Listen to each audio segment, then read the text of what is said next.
Well, we start all over again tomorrow. It's December 31st, and tomorrow we begin planting our seeds again. So in this video, I'm going to be discussing the 2 vegetables that I'll be planting in January.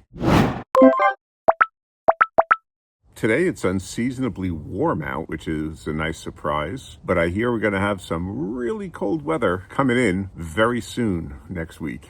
According to the National Weather Service, one of the models that they've run shows some Arctic blast coming down from Canada and blanketing the entire United States with sub-zero temperatures. One of the models apparently suggests that it's going to be the coldest January in more than a decade, I think. It's possible that the United States can be colder than Canada, which has never happened in recorded history.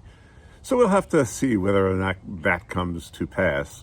But we'll be growing indoors, not outdoors, so that won't be a concern to us. But make sure you have some backup heat available just in case, and you keep your pipes nice and warm so they don't freeze on you. Because if it does come to pass, and it's not certain that it will, but if it does come to pass, it's apparently going to affect a lot of infrastructure, from airlines to utilities. Could be all kinds of havoc, but there's always a lot of fear-mongering going on. So that means it'll just be focusing on getting our seeds in the ground. And the first vegetable I'll be planting, as I discussed in my last video on planning for the new year, is going to be onions. As I mentioned, I'm going to be growing the Calibra onion, and this is the one I saw on Bree Ellis's channel. Hopefully we have a good harvest with that. This is what I'm going to be planting 3 gazillion of. But it's actually 64, so I want 64 onion plants. So I'm sure I've got more than that in this seed packet, but just in the event, I do have my seed from last year from M.I. Gardener. It's the ruby red onion. Now, onion seed isn't very viable for very long. You get one growing season out of it, essentially. So these probably aren't, I wouldn't get too many of them, but I'm probably gonna end up emptying the last of a packet into a container and see what we can get to grow out of it. And maybe I'll plant, if I get some, I'll plant some red onions as well. But the main thing will be these Calibra onions. As I explained in the last video, these are a long day variety, stretching over into intermediate. I'm sure you don't need me to explain what those terms mean, but I'm in a long day area, northeastern New Jersey, zone 7A. So hopefully these will do well for me here. See how it turns out. The red onions that I planted last year, M.I. Gardeners, they really didn't do so hot. I had a couple of medium-sized ones, mostly small ones. As much as I like M.I. Gardener's channel, his seeds have really been hit or miss for me. But the onions are going to take up an entire 4x4 bed down at the Victory Garden. They should get plenty of sun where I'm planting them, although, as I mentioned, it's alongside that other garden plot that has that trellis that they planted with green beans last year. That shouldn't affect it by the time I'm getting these onions out of the ground. Definitely towards the fall, that area of the garden becomes pretty shaded, so I'll have to keep that in mind for the summer garden when I do a succession planting in that bed. But these will be planted and they'll be in the ground until about June, July, thereabouts.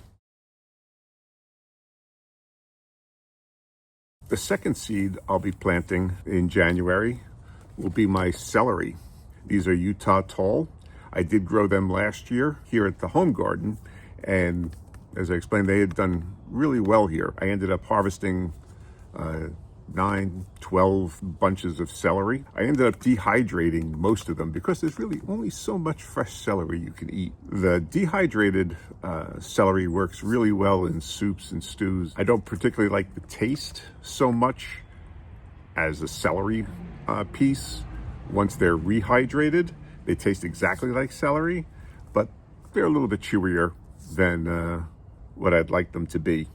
So to preserve them though long term, I'm actually going to try this year freezing them.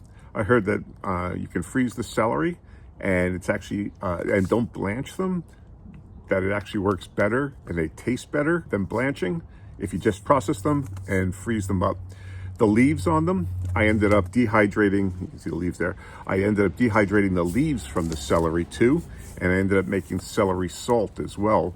And I actually use that in all my cooking. I actually have a ton of celery salt from all those plants that I had. But it's amazing how much plants contain, or how much water plants contain, and how far they shrink down when you dehydrate them. That'll be the second vegetable I plant this month.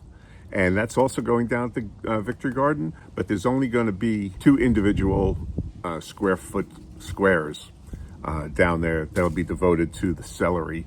I don't need quite so many, although that'll give me about 8 bunches of celery. That should be more than enough for what I need.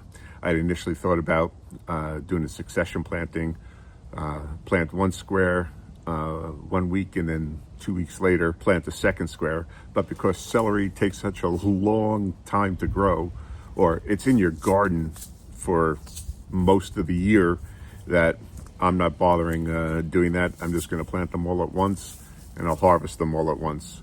But these will be in the ground the entire growing season for me. So it's exciting getting started again.